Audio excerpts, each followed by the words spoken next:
De dernière minute et merci aux équipes Fun. Donc on a 1h30 pour parler des ressources éducatives libres de l'INRIA sur l'IA. Mais avant de rentrer dans le vif du sujet, je voulais redire quelques mots sur qui nous sommes. Donc nous, on est le Learning Lab d'INRIA. INRIA, c'est l'Institut national de recherche en sciences et technologies du numérique. C'est donc un établissement public scientifique et technologique, un EPST. Et nous, au sein de cette structure, on produit des ressources éducatives libres, notamment des MOOC. Notre structure, elle est bilocalisée, on n'est pas parisien, on est à Grenoble et à Sophia Antipolis. Et puis, on est une structure avec deux types de profils, des développeurs d'un côté, et puis des ingénieurs pédagogiques. Beaucoup d'ingénieurs pédagogiques, aujourd'hui on est 5 à être là, donc d'abord... Moi, je m'appelle Bénédicte Cardon, il y a Aurélie Lagaric qui va intervenir tout à l'heure sur le MOOC IAI. Et puis dans la salle, elles se sont un peu cachées au fond. Il y a Madeleine Montigny, Laurence Fary et Tatiana Komenko qui est là. Et donc, on est content d'être là aujourd'hui. J'insiste un peu sur le fait qu'on est des vrais gens, parce que quelque part, au mois de janvier 2023, au moment où on a commencé à beaucoup parler d'IA générative, il y a des questions qui se sont posées sur l'éducation. Est-ce que ça vaut toujours le coup d'apprendre à faire une rédaction en histoire quand ChatGPT nous fait ça très bien en 3 parties? Et puis des questions aussi sur l'enseignement. Est-ce que ça a encore du sens d'enseigner des langues étrangères à un moment où finalement un texte, on peut l'obtenir dans plusieurs langues de manière quasi automatique? Et bien ces questions qui se sont posées en éducation, elles se sont aussi posées sur notre métier d'ingénieur pédagogique. Est-ce que ça vaut encore le coup de recruter un ingénieur pédagogique quand on a une application qui vous permet de faire des scénarios pédagogiques très bien, très vite? Est-ce que ça vaut toujours le coup de se former à ce métier quand ChatGPT vous fait de très belles activités pédagogiques avec des objectifs, des déroulés? Bon, nous, on est persuadés que ça vaut toujours le coup d'avoir des humains qui le fassent. On en est persuadé qu'en éducation, l'humain doit rester au cœur du système, même quand c'est de l'éducation à distance. Mais l'IA, on s'en sert quand même. Donc oui, on fait des quiz avec ChatGPT, ça nous fait gagner du temps. Et puis ce temps qu'on gagne, on peut le passer à faire d'autres choses que ChatGPT ne sait pas encore faire, comme des MOOC. Donc la spécialité du Learning Lab, c'est qu'on travaille sur 2 thématiques. La première thématique, c'est l'expertise des chercheurs INRIA. Et donc Arturo présentera tout à l'heure Scikit-Learn. Et puis l'autre thématique qu'on traite, c'est l'acculturation, donc le grand public ou les élèves, sur des sujets en lien avec le numérique, mais avec des enjeux sociétaux. Donc on peut parler des impacts environnementaux du numérique, on parle de l'acculturation à l'intelligence artificielle.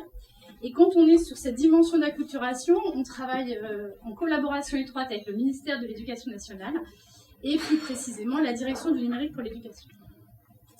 Donc, on va avoir le plaisir de vous présenter 3 projets.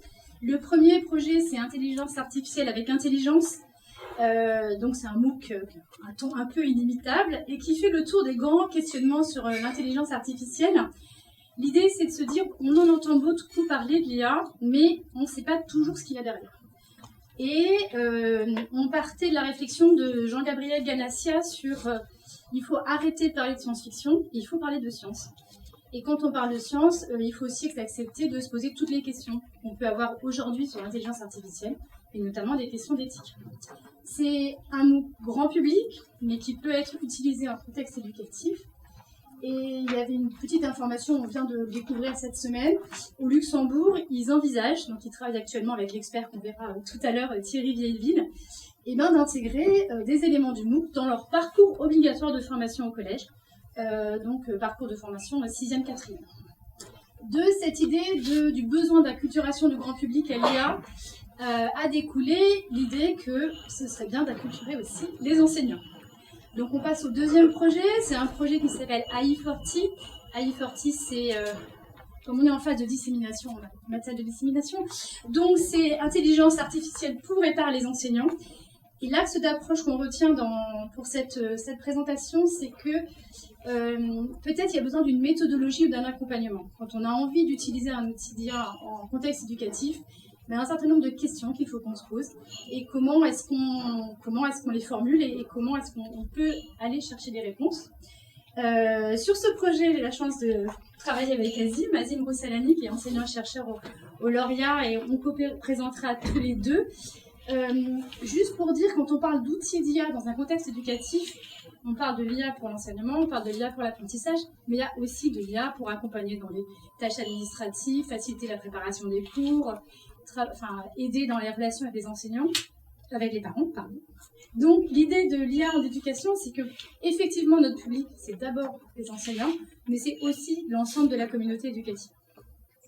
Le troisième mot, on rentre dans le dur de l'expertise d'INRIA. Donc moi je dis bibliothèque, logiciel. Librairie, voilà, librairie logicielle de machine learning, c'est ça? Voilà. Donc Scikit-learn, la spécificité de ce MOOC, c'est qu'il est proposé par les créateurs et les gens qui aujourd'hui font cette bibliothèque. Donc il est sur Fun, il est gratuit, il est ouvert, et l'idée c'est d'accompagner à un usage pertinent pour faire des outils de prédiction. Je regarde à chaque fois pour être sûr que j'ai pas de bêtises. Des outils de prédiction en connaissant à la fois les avantages et puis les limites de l'apprentissage machine. Là, on est sur un public qui est plus un public de data scientist, donc on revient sur l'autre thématique de nos productions, en rappelant que c'est une ressource qui est complètement ouverte, donc gratuite, libre d'accès, et réutilisable, parce qu'en tant que PST, l'INRIA est très attachée à cette dimension du libre. Donc l'idée, c'est effectivement de pouvoir échanger, partager, co-construire. Et aujourd'hui, l'ensemble de nos productions, donc l'ensemble des ressources numériques que l'on publie, sont toutes sous licence CC BY, donc réutilisables, modifiables et possiblement commercialisables à la suite. Et puis la dernière chose qu'on avait envie de dire, c'est merci à Fun. Parce que l'histoire d'INRIA et Fun, c'est une vieille histoire, ça fait 10 ans maintenant. Alors moi, j'y étais pas, mais l'INRIA était là au tout début. Aujourd'hui, on fait partie du GIP. Aujourd'hui, c'est des choses un petit peu inhabituelles pour nous, ce qu'on est en train de faire, et on est très content d'être là. Et je vais passer la parole à Aurélie Lagarrigue pour qu'elle vous parle d'intelligence artificielle avec intelligence. Et regarde.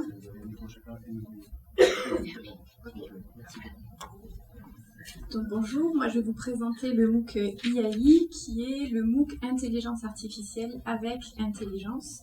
L'idée de ce MOOC, c'était de se dire que on voulait avoir accès à tous les citoyens et citoyennes de la fin de l'école primaire et jusque tout au long de la vie pour donner les bases, les fondamentaux de l'intelligence artificielle, avec comme challenge le fait de se dire qu'aujourd'hui, il serait intéressant d'avoir des outils, donc on va donner des outils pour tester, on va essayer d'apporter du savoir théorique pour se questionner et pour comprendre, pour essayer que chaque citoyen, on puisse venir interroger, questionner et pourquoi pas développer un esprit critique et créatif sur cette IA qui fait partie de notre vie au quotidien maintenant, donc de devenir des citoyens, on va dire, avertis et éclairés. Donc la première question c'était pourquoi un MOOC citoyen sur l'IA. Et donc là je vais donner la parole à Thierry Viéville qui est un chercheur INRIA et qui est à l'origine de ce projet un peu fou, c'est-à-dire d'acculturer le plus de monde possible, et vous verrez sa garagiste et son fleuriste à l'IA. Bonjour Aurélie, bonjour à toutes et tous. Alors, je vais prendre quelques secondes pour vous dire tout l'intérêt citoyen de cette formation à l'intelligence artificielle, pour que ma garagiste ou mon fleuriste puisse comprendre de quoi il retourne. Dans ce MOOC, on explique les grandes idées, comment les partager, et on fait ça de manière un peu particulière, à travers des vraies activités. Et puis, on aborde aussi les notions d'IA et d'éducation, parce que c'est évidemment un sujet prioritaire. Alors, qu'est-ce qu'il faut comprendre? Eh bien, d'abord, ce qu'est l'intelligence artificielle, ce qu'elle n'est pas, à travers une perspective historique, en confrontant ça aussi à l'intelligence naturelle, et puis en aidant les gens à formaliser leurs connaissances et à comprendre aussi que finalement dans le numérique il y a de l'intelligence artificielle partout, mais elle se mélange en quelque sorte avec l'informatique. Et puis, puisque maintenant nos enfants apprennent à programmer, on va aussi leur expliquer en un mot la différence entre l'informatique classique et l'intelligence artificielle. Les programmes, tu les programmes explicitement, les choses à faire, tandis qu'avec l'intelligence artificielle, tu programmes avec des données, c'est-à-dire que tu fournis des données en entrée et en sortie, et c'est des paramètres qui s'ajustent pour, au bout du compte, faire ce que tu attendais de faire. Alors, ça marche plutôt mieux avec les trucs un peu mous, pas définis de manière formelle, et comprendre ça, c'est comprendre à la fois que ça peut être stupéfiant en termes de performance, mais que c'est pas magique. Il faut aussi prendre le temps de comprendre les biais, de se libérer du jargon, et le mieux à faire, eh bien, c'est de pratiquer. Je vais vous donner très vite 2 exemples. Enfin, on va se poser une question citoyenne. Ok, il y a des nouveaux outils qui sont là, certes. Alors, qu'est-ce qu'on veut? Par exemple, on veut vraiment des véhicules autonomes? Bien sûr que non. On veut des voitures qui polluent moins, qui coûtent moins cher, avec moins d'embouteillage. On n'a pas besoin qu'elles soient conduites par d'autres personnes que nous, puisque c'est nous qui décidons où aller. Petit exemple. Je vous donne un peu de théorie. Vous allez voir comme à la fois c'est intéressant et c'est facile à partager.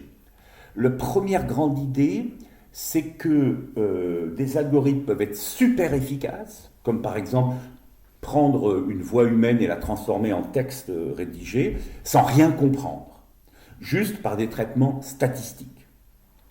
La deuxième grande idée, c'est qu'il y a à la fois des trucs numériques, c'est-à-dire qu'on a transformé des choses symboliques en du calcul numérique, mais on peut aussi avoir du raisonnement, sauf que ce que fait la machine, c'est complètement en rupture par rapport à ce que fait notre cerveau. Ça a l'air de donner les mêmes résultats, mais en fait, pas du tout. Ça fonctionne complètement différemment, ce qui est très intéressant scientifiquement. Et la troisième grande idée, eh bien, c'est que l'intelligence artificielle générale est une croyance, comme Dieu, on ne peut pas prouver que ça existe, on ne peut pas prouver que ça n'existe pas, c'est une croyance. Par contre, on sait que plus vous voulez un algorithme d'apprentissage machine efficace, plus il faut lui donner une tâche spécifique. Donc un truc qui résout tous les problèmes, il résout rien. Par contre, un truc qui ne fait que une tâche cognitive spécifique, comme reconnaître des visages ou des empreintes digitales, peut être particulièrement efficace. Voilà. Regardez cet écran quelques secondes, vous voyez qu'il y a des vrais, on utilise des choses qui existent, des vraies plateformes interactives pour manipuler des neurones d'un réseau, donc rendre ça vraiment concret. On peut aussi s'amuser à entraîner une intelligence artificielle, dans ce MOOC on le fait vraiment, comme ça on voit à la fois les performances puis aussi les limites, et ça c'est ce que nous préférons, on a aussi des activités où on éteint l'ordinateur et on apprend ces concepts d'informatique, d'intelligence artificielle avec des objets du quotidien. Regardez cette machine à boules, c'est une intelligence artificielle, je vous jure, qui résout le problème du jeu de Nîmes, vous verrez ce que c'est, et juste en mettant des boules rouges et bleues, suivant qui gagne ou qui perd, petit à petit, les boîtes, en quelque sorte, vont stocker la statistique du jeu et trouver, sans rien comprendre au jeu bien sûr, la stratégie optimale. Voilà, merci beaucoup. Peut-être que la vraie conclusion, c'est que l'intelligence artificielle, ça modifie notre vision de l'intelligence humaine. En tout cas, c'est grâce à tous ces partenaires qu'on a pu vous proposer cette formation qu'Aurélie va développer maintenant. Merci beaucoup, excusez-moi de ne pas être là, et bonne fin de journée. Pour faire suite à ce que vous a dit Thierry, moi je vais vous parler plutôt de la démarche pédagogique. De la démarche pédagogique qu'on a adoptée justement avec ce défi. Il fallait que ce MOOC parle et donc à un public cible assez large. Donc vous avez vu dans nos partenaires, il y a notamment la DNE. Donc un de notre cible prioritaire au départ, c'était les personnes œuvrant à l'éducation des enfants et des adolescents, à savoir les enseignants, les animateurs et les parents aussi, ces gens qui sont au quotidien face à nos jeunes et qui doivent, écouter leurs questionnements, leurs peurs. On a vu, il n'y a pas que les jeunes qui peuvent avoir peur de l'IA ce matin, et que il fallait pouvoir avoir des outils et des références pour pouvoir essayer de répondre à ces questionnements. Et donc, dans la même lancé, j'allais dire, comme vous a dit Thierry, l'idée c'était d'ouvrir ça à toute personne, soit sa fameuse garagiste et son fleuriste, qui était désireux de découvrir l'IA. Donc tout citoyen et citoyenne désireux de savoir un peu plus sur l'IA de façon accessible.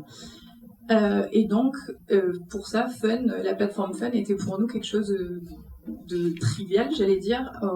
Tout le monde a accès gratuitement à nos fameuses ressources.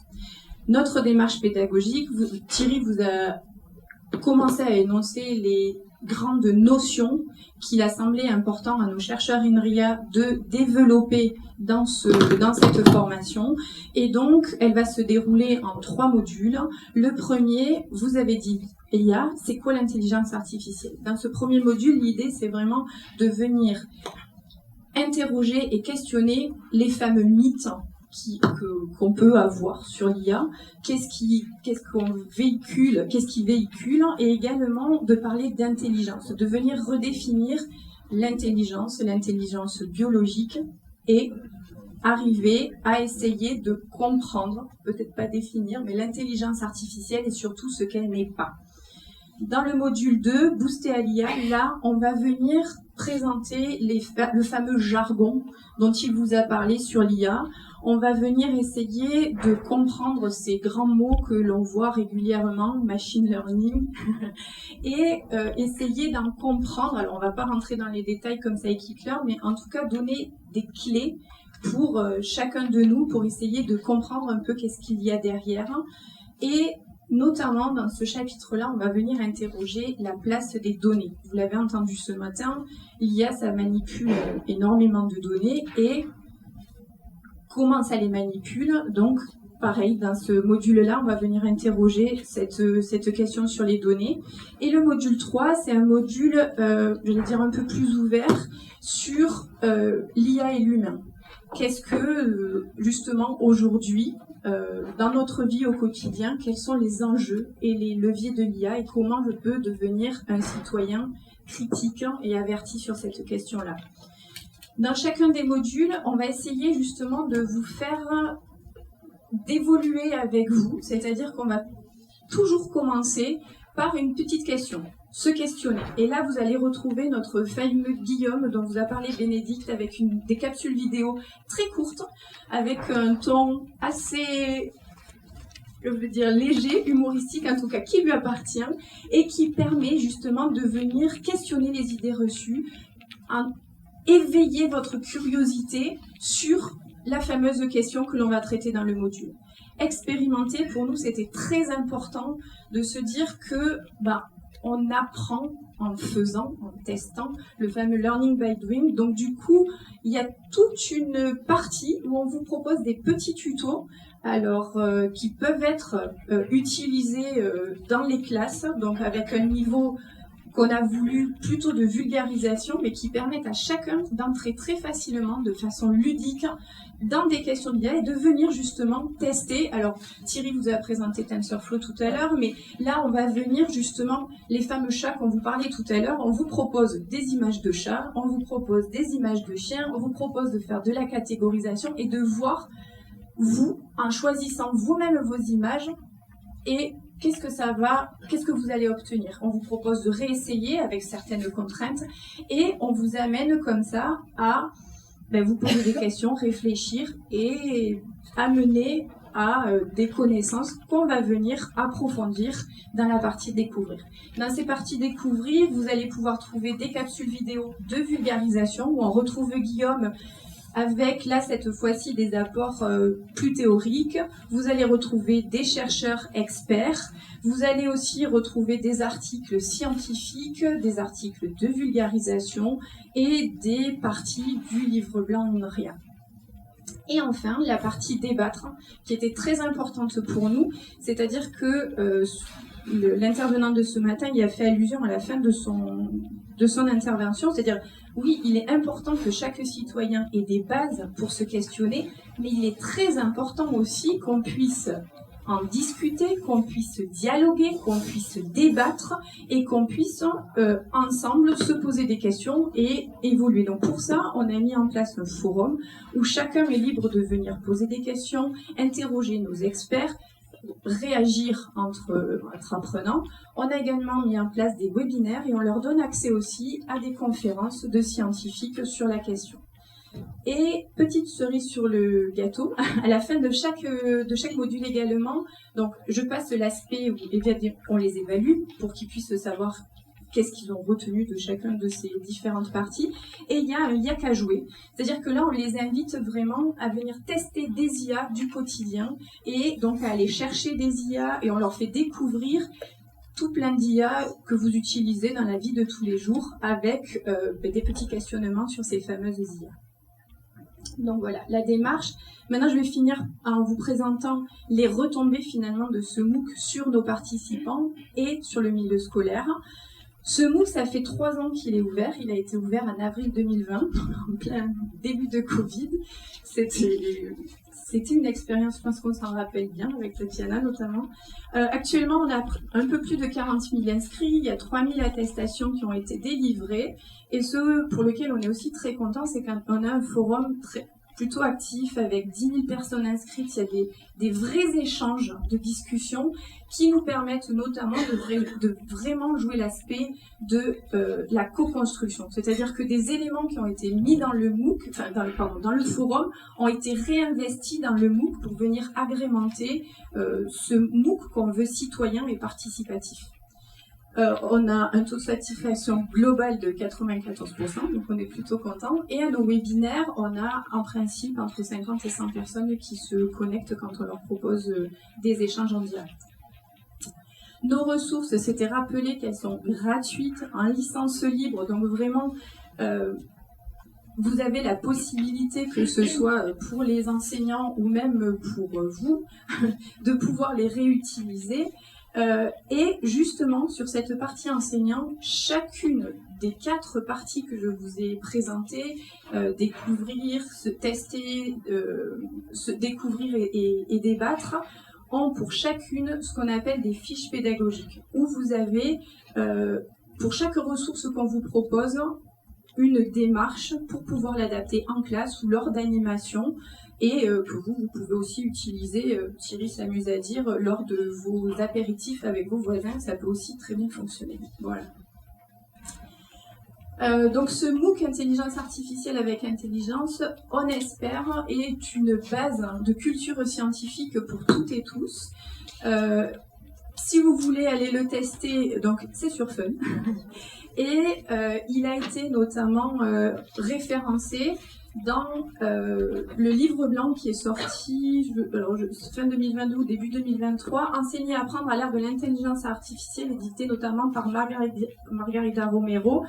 L'idée, c'est que ces fameuses ressources, on sait que des profs, notamment de NSI, sont en train de les réutiliser dans leurs cours.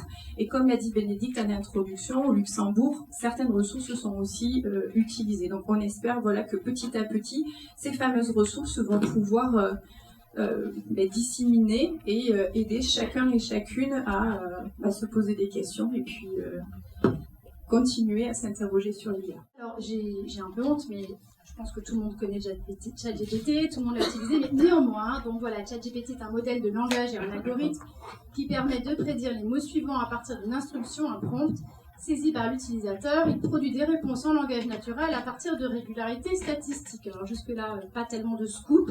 Juste, je me permets de citer, alors la DNE, on n'est pas sponsorisé par la DNE, on travaille beaucoup avec eux.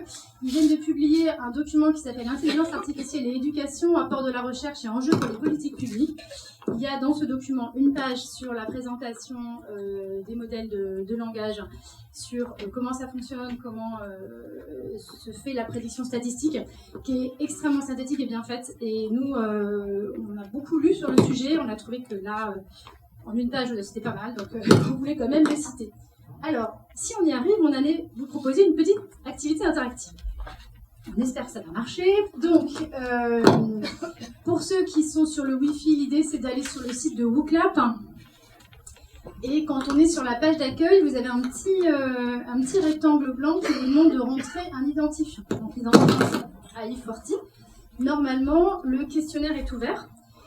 Si pas de connexion, on peut envoyer à AI40 à ce numéro-là. Et là, vous rentrez dans la boucle pour faire des propositions. Et moi, je vais essayer de vous afficher le résultat. Donc voilà. Je vous laisse aller dessus. Est-ce que vous voyez la question qu'on vous pose? C'est pas une question piège. Hein. Non, ça charge pas. Zut. Elle était bien, notre question. Bon. L'idée, c'était que... Alors, je lève un peu le mystère. C'est un nuage de mots. On vous demande en un mot, parce que c'est la contrainte de l'exercice, de nous dire, quand on parle ChatGPT en éducation, à quoi vous pensez.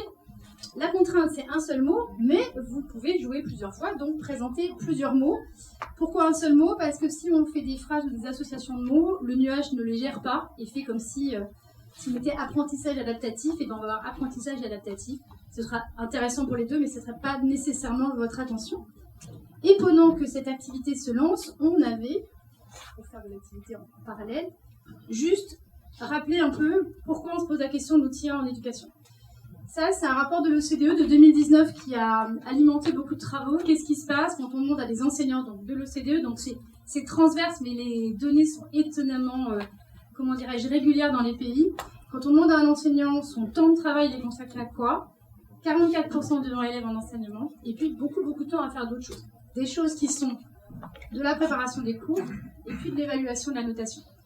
Et dans l'idée des promoteurs d'AI40, il y a vraiment l'idée que l'outil d'IA, alors il y a plein d'usages possibles, mais il y a aussi de venir aider, accompagner, assister l'enseignant de manière à ce que le temps de travail puisse se recentrer sur l'essentiel, ou en tout cas ce qui n'est pas remplaçable par la machine, le moment d'échange pédagogique. J'ai vu le mot triche quelque part, non? Ah. Triche et gain de temps. Intéressant que ce soit mis ensemble, hein, j'aime bien. Donc l'accompagnement, le tutorat, l'aide. Alors moi je vous encourage à continuer à participer, parce que nous derrière tout ça on avait un peu une idée, c'est qu'on s'était dit tiens, et si on parlait des outils pour faire des quiz, vous voyez, parce qu'on avait quand même une intention derrière. Parce que l'outil d'IA qu'on vous présente aujourd'hui, c'est vraiment un outil d'accompagnement pour le travail de préparation qui a le mérite ou la vertu d'utiliser ChatGPT. Donc on était dans un écosystème qui nous convenait bien et c'est pour ça qu'on l'a choisi. On va un peu changer ce qu'on avait prévu. Est-ce que tu peux présenter rapidement Quiz Wizard pendant que je rebascule les écrans? Là je reprends ma casquette d'enseignant et pas de chercheur. En fait, ça tombe bien qu'il y a toute cette effervescence avec ChatGPT et on a essayé de trouver des outils. Nous, on a essayé de créer une méthode de questionnement et on a dit on va l'appliquer à ChatGPT. Mais finalement, il existe des moyens d'utiliser ChatGPT autrement. Et donc, la société Ookla, pour ne pas la citer, je pense qu'il y a des représentants ici, je crois qu'on a eu des contacts avec eux, a mis en accès libre un outil qui permet de créer des quiz.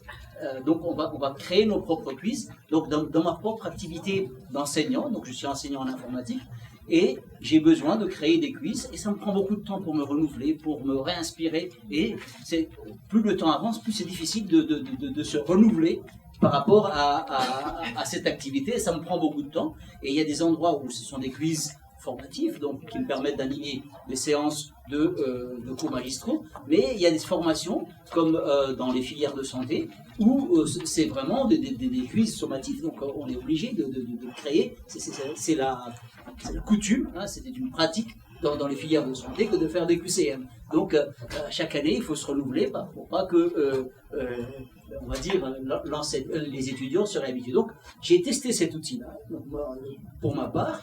Donc j'ai pris un cours de Java par exemple, et alors comment ça fonctionne? Le principe de l'outil, c'est que toute la partie prompting, donc il y a des démarches de prompting, comment bien faire son prompting pour arriver au bon résultat, en fait c'est pris en charge par une surcouche qui va nous aider à dire dans quel domaine vous voulez poser des questions. On va répondre en informatique.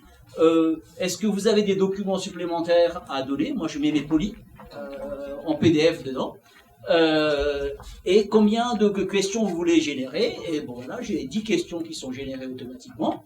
Et puis après, je peux réviser les questions. Je dis, là, cette question-là, je vais la récuser parce qu'elle n'est pas bonne. Donc, sur les 10 que j'ai eues, mon expérience, c'est qu'il y en a une qui n'était pas bonne.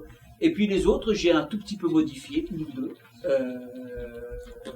Et ça va l'air de tenir la route. Après, j'ai dit, générer 4 réponses pour chaque question. Et là aussi, j'ai la possibilité de refuser. Donc, vous voyez que, en définitive, je m'approprie le résultat. Il ne prend aucune décision pour ma place. Et c'est moi qui conserve ce qui doit être conservé. En tout cas, moi, ma conclusion, c'est que ça m'a fait gagner pas mal de temps et je vais réutiliser ces questions-là dans mes cours. Et j'ai demandé à des collègues de tester dans leur propre cours. Donc aujourd'hui, j'ai envoyé ça à notre sous-direction des usages du numérique pour que cet outil puisse être testé à plus grande échelle. Donc voilà, c'était un peu un retour d'expérience que je vais faire. Et donc, comme la suite, je te laisse présenter la suite.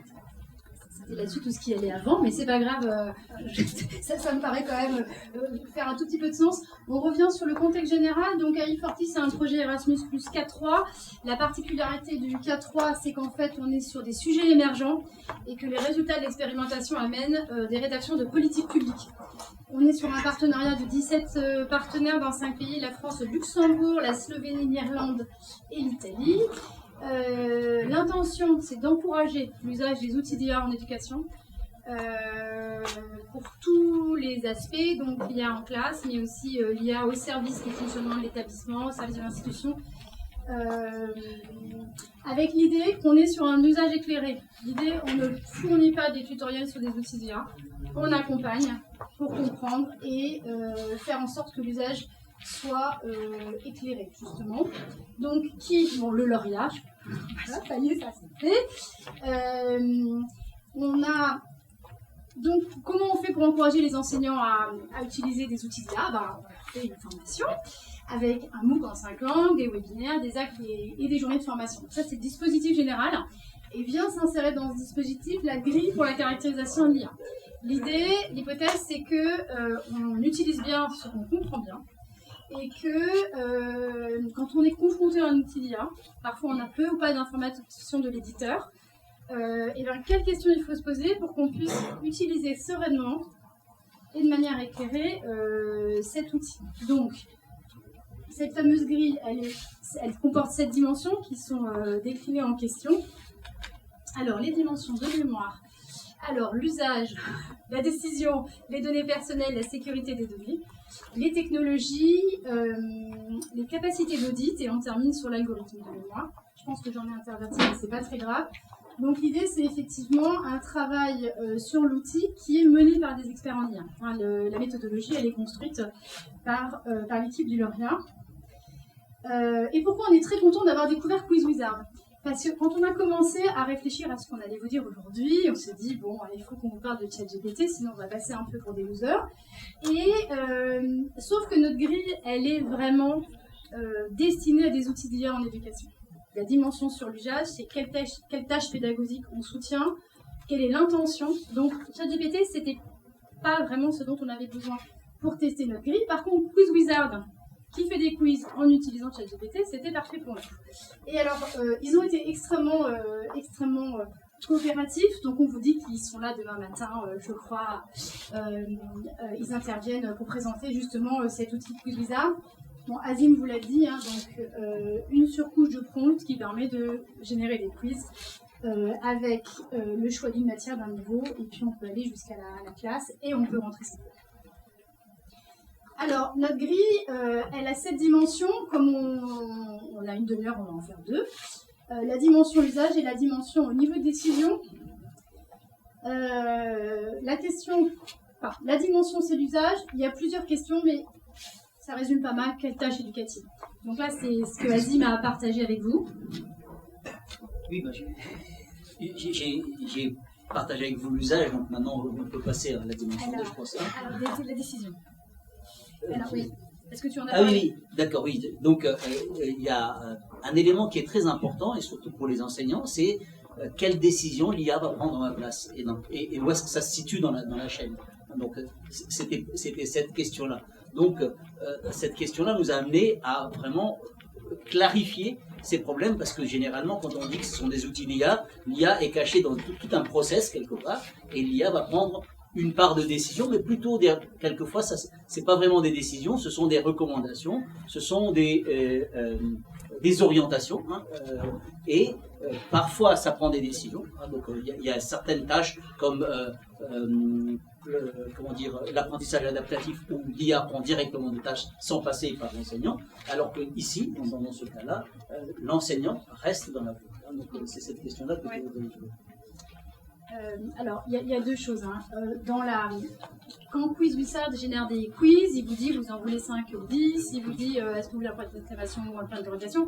Donc, on est dans de la micro-décision qui est très importante, mais quand on parle de niveau de décision, on est aussi dans des décisions qui peuvent créer du préjudice. Donc là, on est dans l'adaptation et on colle aux besoins enseignants, mais il y a une deuxième couche de décision qui est importante à regarder ensemble, c'est que les outils d'aide à la décision en intelligence artificielle, elles peuvent aussi se positionner sur des niveaux de décision où possiblement il y a du préjudice. Alors, l'exemple qui est cité par les gens qui ont élaboré ce modèle, donc c'est le Joint Research Center, j'ai dit mal, c'est de se dire par exemple quand on va proposer une orientation à un jeune en fonction de ses résultats, la décision elle va possiblement impacter son parcours futur.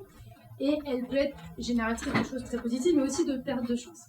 C'est-à-dire que quand on fait ce type de proposition avec un outil d'IA, nécessairement, il faut de l'intervention humaine. C'est là qu'on parle d'enseignant dans la boucle. Alors ce modèle d'enseignant dans la boucle, c'est sur un sujet que les informaticiens connaissent bien, c'est l'idée de l'humain dans la boucle. Et c'est de se dire que, il y a peut-être, alors là ils n'arrivent pas à donner d'exemple. L'idée c'est que peut-être il y aurait des applications pédagogiques qu'on n'utiliserait pas à l'école, et puis finalement c'est pas grave du tout, donc on est hors de la boucle, on se pose pas la question. Mais ça en fait non, ils pensent que tout de suite on est là.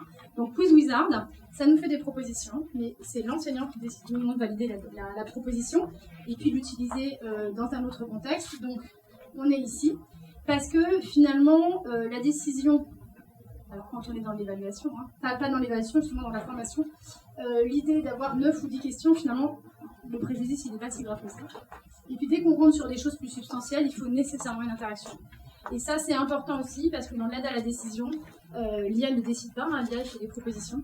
Et puis l'éducateur ou le système éducatif prend la décision après la recommandation. Mais l'idée c'est que nous cette grille, quand on l'a, enfin voilà, vous l'avez. Nous, on l'a décliné sur Duolingo. Alors, Duolingo, c'est formidable. C'est sans doute l'outil d'IA en apprentissage adaptatif sur lequel il y a plus de publications. On a réussi à remplir... Alors, moi, je ne suis pas une spécialiste, donc c'est moi qui l'ai fait pour être sûr que vraiment c'était compréhensible. Bon, on peut le faire. Je pense qu'il n'y a qu'avec Duolingo qu'on peut remplir toutes les questions de la grille. Mais néanmoins, les questionnements, ils sont importants. Et donc, une des évolutions prévues, et là, je vais passer le micro à Azine, c'est rester dans cette méthodologie de questionnement, mais avec d'autres résultats. Oui, donc en fait, cette méthodologie, on peut l'imaginer comme une prémisse à un outil d'aide ou d'audit pour les enseignants.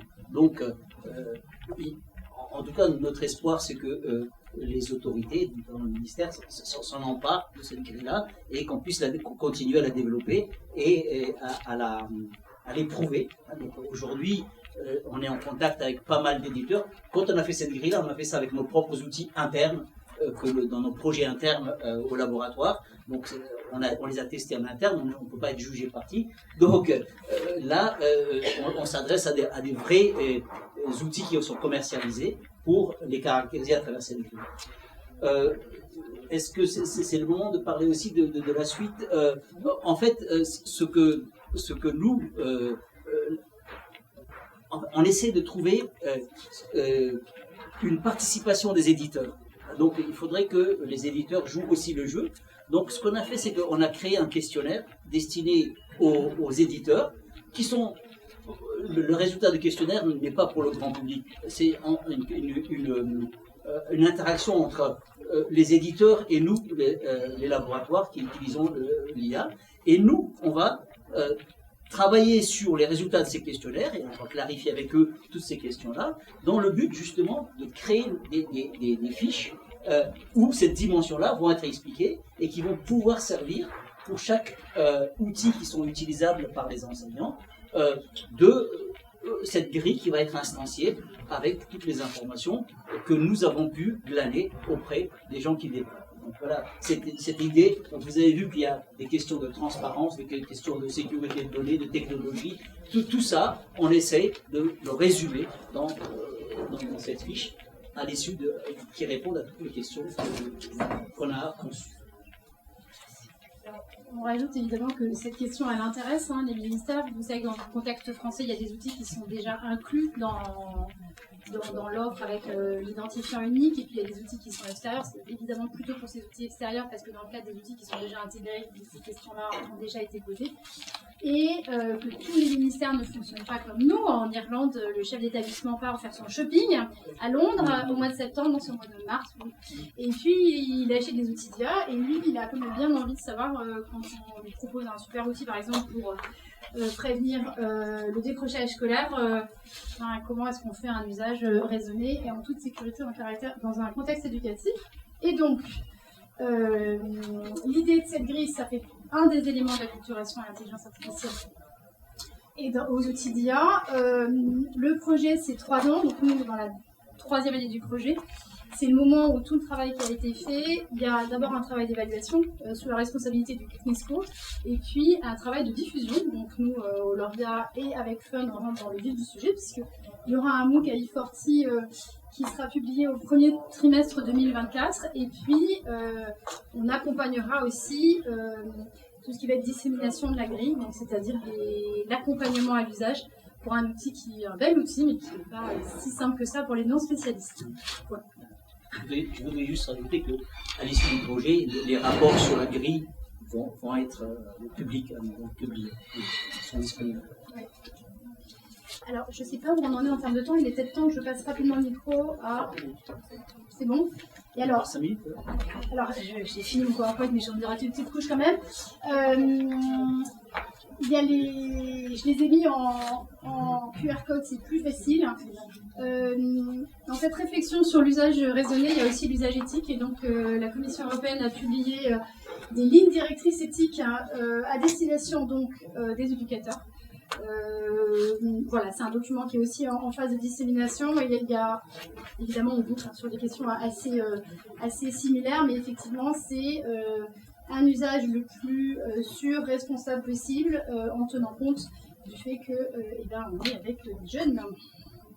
Et là, c'est notre petit moment de pub, on a mis ça, je ne devrais pas me jeter quand même. On a créé un éditeur d'application de mobile learning qui s'appelle Epoch, qui est disponible sur les stores, et donc n'hésitez pas à aller regarder à quoi ça ressemble. Et maintenant, on peut peut-être répondre avec Aurélie aux questions sur les MOOC sur l'intelligence artificielle. Comme PIC, c'est un outil de certification de compétences de plus en plus admis. Ce qu'on aimerait, en fait, et qui sans doute favoriserait l'usage de vos outils, c'est qu'il y ait, qu'il y a un lien qui fasse qu'on puisse directement se certifier en ayant travaillé avec voilà. C'est ça l'idée, pour que l'étudiant autonome qui travaille, il puisse voir la synergie qu'il y a entre son travail, son effort sur l'apprentissage, et puis un gain pour lui en compétences. C'est d'autant plus important que comme c'est très déployé au collège et au lycée, en fait c'est aussi un moment clé de formation à l'esprit critique, et notamment par rapport aux IA et plus spécifiquement les IA génératives. C'est un moment de formation qu'il ne faut absolument pas rater. Alors j'avoue qu'on avait rencontré à Didapro notamment une personne de PIX, et donc c'est vrai que c'est une réflexion qu'on avait menée comme ça, je vais dire à la pause café, mais on est largement preneurs, parce qu'évidemment nous, nos ressources, on essaie de les valoriser en disant justement elles sont libres, allez-y, utilisez-les, transformez-les, faites-en ce que vous voulez, mais du coup s'il y a une réflexion à avoir pour que justement elles puissent aussi être valorisées via votre super outil, nous on est largement preneurs.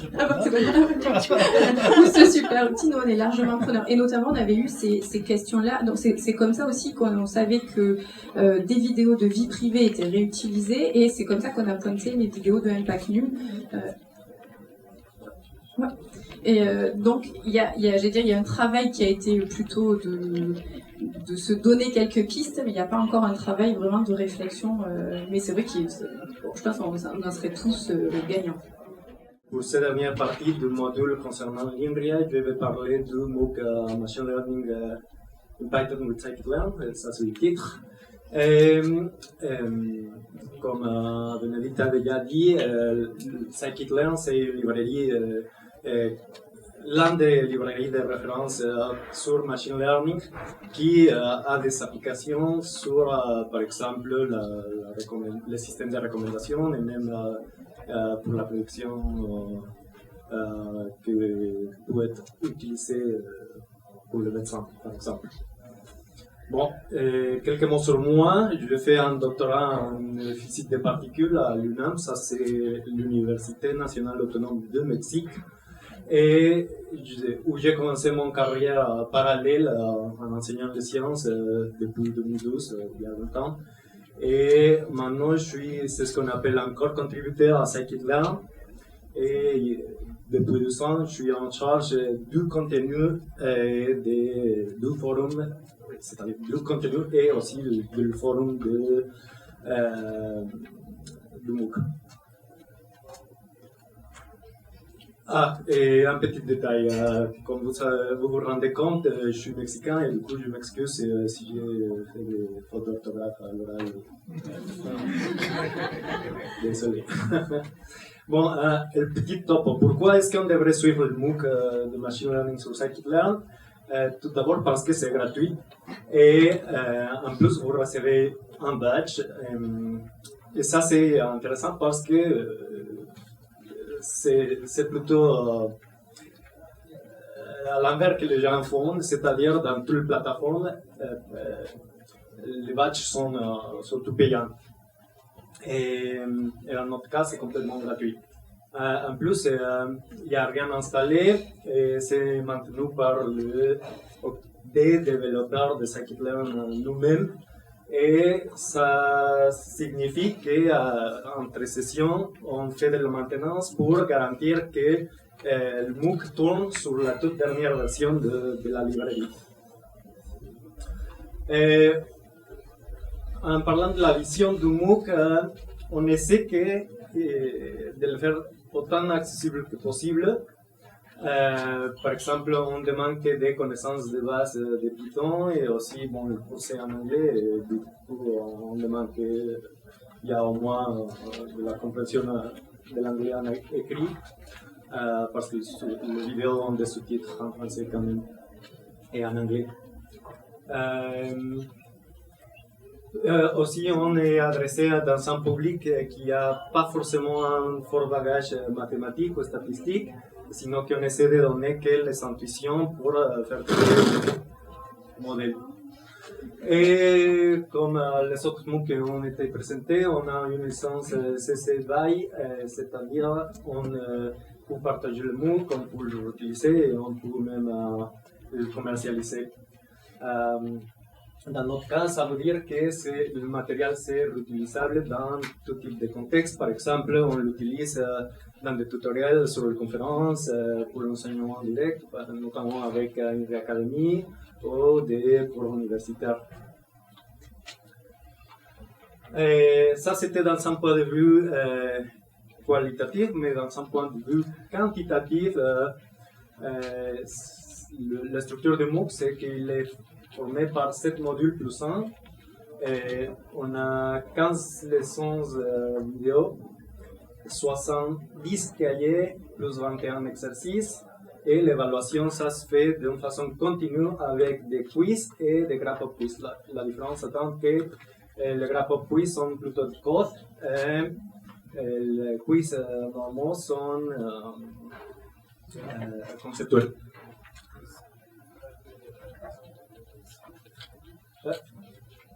Et il faut ici dire que pour les leçons vidéo, on a dû choisir un balance entre convivialité et la facilité de maintenance, car c'est toujours sympa de donner un visage à la personne qui est en charge du MOOC et des contenus, mais en fait, c'est pas super facile à maintenir parce que le code évolue tout le temps. En termes aussi de chiffres, on a fait 3 sessions d'une durée d'entre 2 et 3 mois chacun, et avec à peu près de 10 000 souscriptions par session. Et des gens qui proviennent de 140 pays à peu près, notamment des pays francophones et principalement de la France. Et un deuxième de la notamment. Et notre public, c'est plutôt masculin, avec une grande majorité de 82%. La plupart ayant fait un master.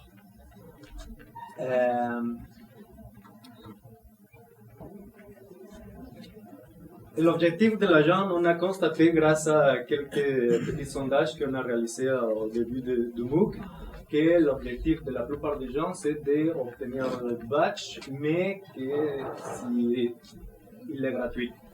Parce que quand on a demandé si vous serez prêt pour payer pour cela, la plupart ont dit que non.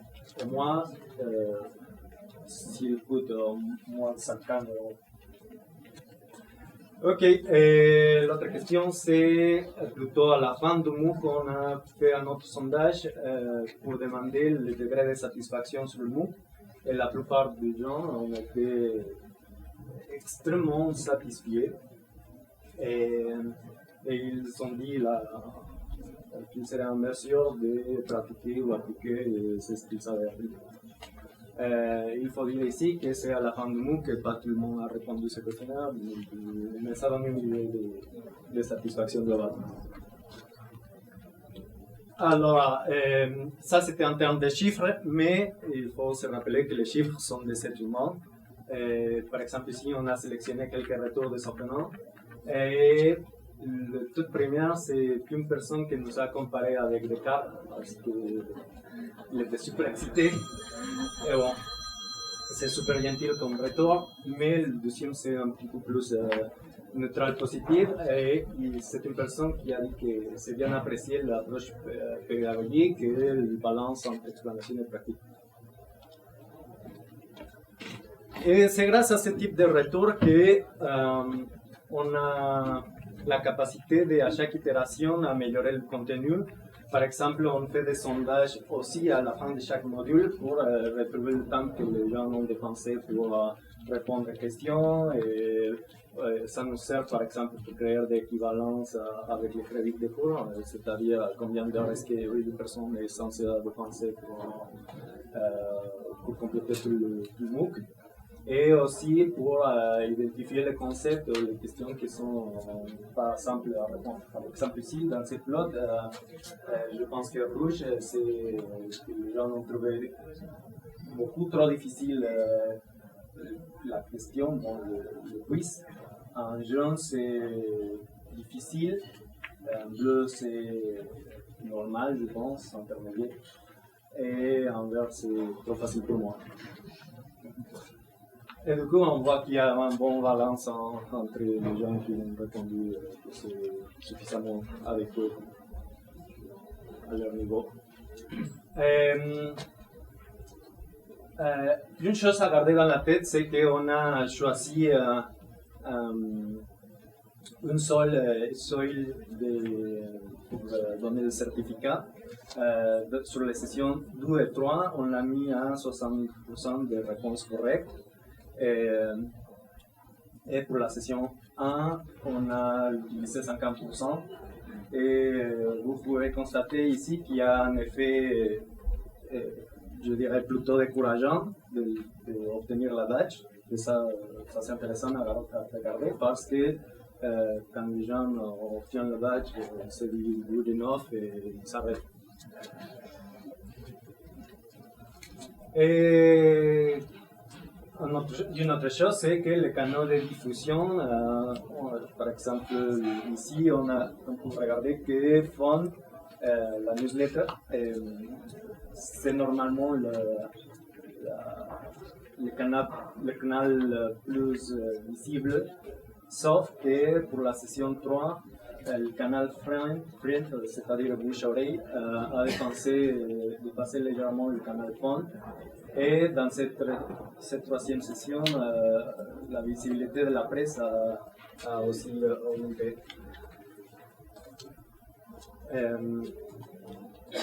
Mais quand même, bouche-oreille et phone sont un petit peu du même ordre de magnitude et avec le social network. Et dans un topic un petit peu plus technique, on a monté un forum sur Discord, même si Phone propose un forum soi-même. Discord nous a donné un petit peu plus de flexibilité. Par exemple, ici, on peut constater une utilisation constante du forum. Ça, c'est le temps et on voit bien que c'est plus ou moins constant. Et, sauf pour un effet des gens qui s'introduisent au début et un effet de panique à la fin. Et aussi, de notre côté, vous pouvez regarder qu'il y a un soutien constant du forum. Moi, je suis là, je suis le premier, et je pensais peut-être une demi-heure par jour pour répondre à la question. Et voilà. Et, en parlant du forum, on a fait un ajustement important et c'était de créer une page, une iframe en bas de chaque page avec un sujet discours pour mieux trier les discussions et garder les réponses d'une façon pertinente. Pour nous, c'était beaucoup plus facile de gérer le forum de cette façon. Mais bon, le machine learning implique faire des calculs. Et pour faire des calculs, il faut une machine. Au début, on utilisait nos propres serveurs, c'est-à-dire on-premises, c'est-à-dire qu'on utilisait le serveur à l'INRIA pour que les gens puissent lancer leurs calculs en distanciel, en WASH. Mais ça, c'était la première session. Pour la deuxième et troisième session, on a un partenariat avec OVH qui nous donne des crédits pour utiliser leur service. Et ça veut dire qu'on paie, même si on ne paie pas directement, ça a un coût de 60 € par mois par session. Et quand on a fait des SPOC, c'est-à-dire des cours plus universitaires, et ça c'est encore plus cher, c'est 270 € par mois par SPOC. C'est-à-dire que le prix à la fin nous coûte entre 20 centimes et 7 € par personne par mois. C'est un détail à garder dans la tête. Et comme je disais, notre esprit c'est plutôt horizontal, collaboratif, amical, communautaire. Et c'est pour ça qu'on a toutes les repos ouvertes, pour moi, pour la partie notebook et exercice, n'importe qui peut arriver et lancer une pull request pour demander des changements et comme ça améliorer le contenu. Mais on a aussi un GitLab privé pour le quiz parce qu'on n'a pas envie que les gens retrouvent les réponses facilement sur Internet en googlant notre truc et que ça soit trop facile.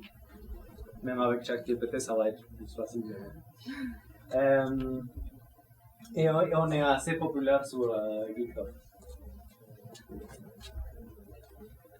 Ça c'est aussi un petit peu technique, c'est simplement pour vous dire que comme on a fait le GitLab privé et le GitHub public, on a dû faire par exemple un script fait par Loïc qui n'est pas ici pour faire la synchronisation entre les deux repos d'une façon que qu'on peut censurer les réponses du questionnaire.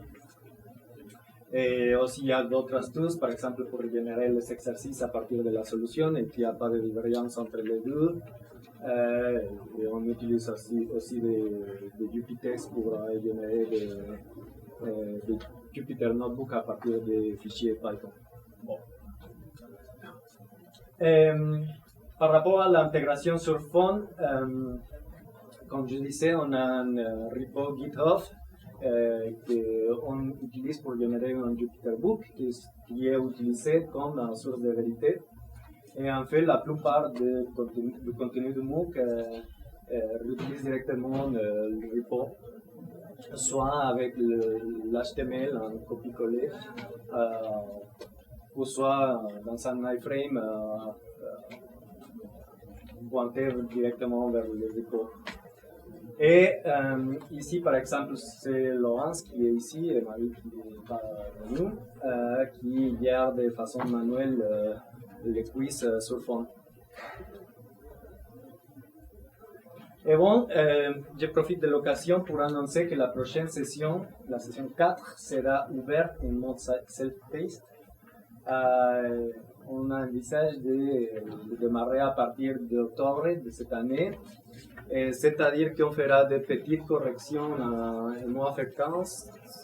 On a quand même envie de maintenir le code pour assurer que ça tourne sur la dernière version, mais on ne peut pas faire des changements grands, de gros changements si c'est en mode continu.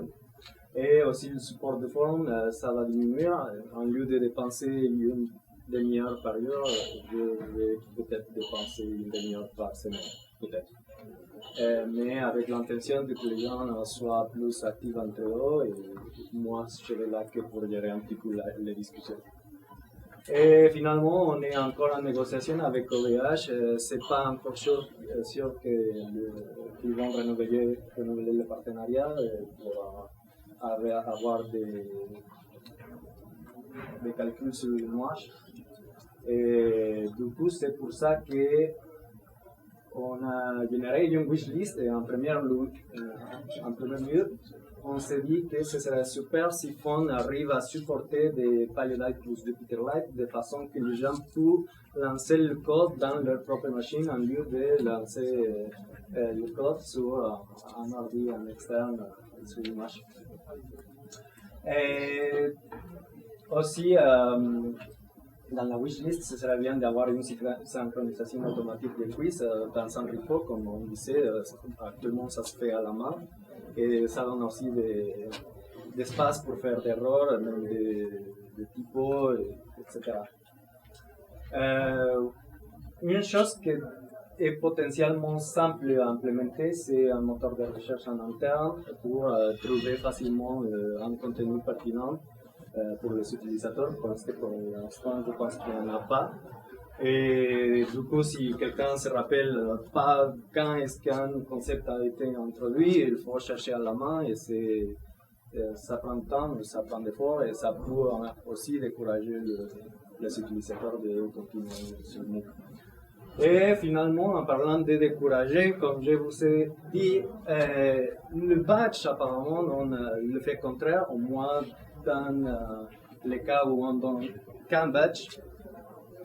Pour ça, l'option pourra être donner des badges par module, mais en prenant en compte qu'il faut, par exemple, avoir un score de 60% bien répondu pour accéder à cette badge et à la fin avoir un badge qui dit que la personne a fini tous les 7 modules. Et voilà, la dernière wishlist, ça c'est plutôt à moi, parce que même si FON, l'acronyme ça veut dire France Université Numérique, on avoue que notre public vient de 140 pays dans tout le monde, c'est pour ça que c'est en anglais. On voudrait bien que Scikit-Learn ait beaucoup plus de visibilité, et aussi FON, je pense qu'on peut essayer d'élargir nos frontières et essayer d'avoir la possibilité d'automatiser le contenu pour se traduire en espagnol, en français, en anglais, je ne sais pas, en anglais c'est déjà, mais par exemple ici j'ai fait un screenshot d'une personne qui m'a contacté pour dire ah c'est génial le contenu, mais ce serait super si le contenu sera disponible en espagnol.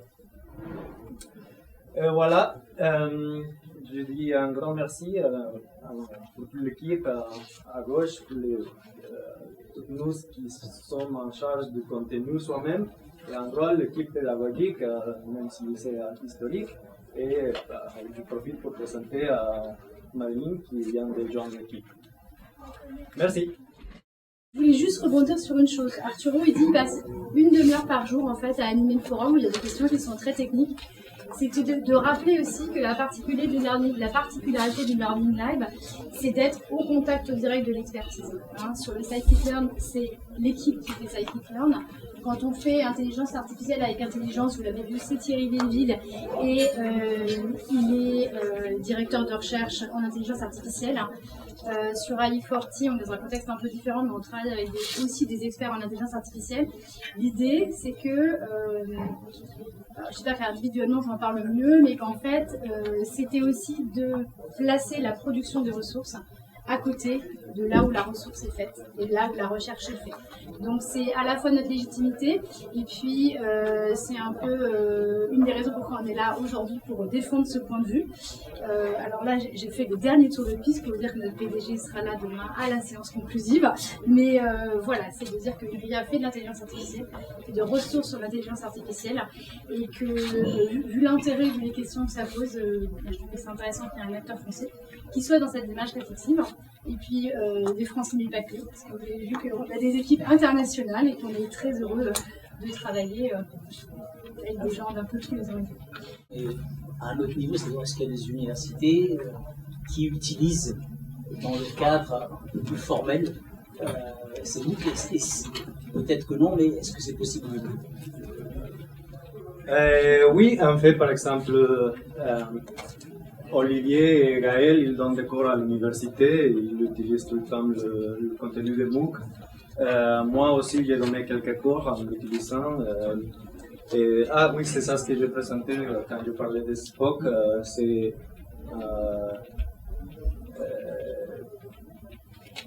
celui-ci qui sont un petit peu chers pour maintenir un peu. C'est comme ça c'est le problème. Sinon, on utilise la version stable, statique, qui est de JupyterBook. Et ça, on peut l'utiliser toujours pour faire des cours faciles. Je veux préciser ma question. Que les concepteurs puissent utiliser leurs propres cours, ça me semble tout à fait normal. Moi, je donne des cours à des data scientists. Moi, je fais mes propres cours. Je me dis, tiens, je vais leur utiliser un cours, je vais faire de la classe inversée. Comment est-ce que ça peut fonctionner? Est-ce que c'est quelque chose qui est possible dans le dispositif actuel? Alors d'abord, il est en anglais, donc tu as une petite traduction vers la langue française. Ça pose pas de problème. Oui, par exemple ici, c'est un trainer qui a donné ce feedback. Et par exemple, j'ai donné aussi un talk dans une conférence pour l'enseignement de la IA. Et je peux te dire qu'il y a plusieurs personnes qui l'utilisent pour faire leur cours. Et du coup, on te le demande ou peut-être comment est-ce qu'on accède, comment est-ce que... Il suffit de taper Scikit-Learn MOOC sur Google et vous trouverez. Comme je disais, pour l'instant, le MOOC sur phone, il n'est pas ouvert, mais il y a la version statique sur JupyterBook. Et on peut toujours trouver ça, c'est la première option sur Google.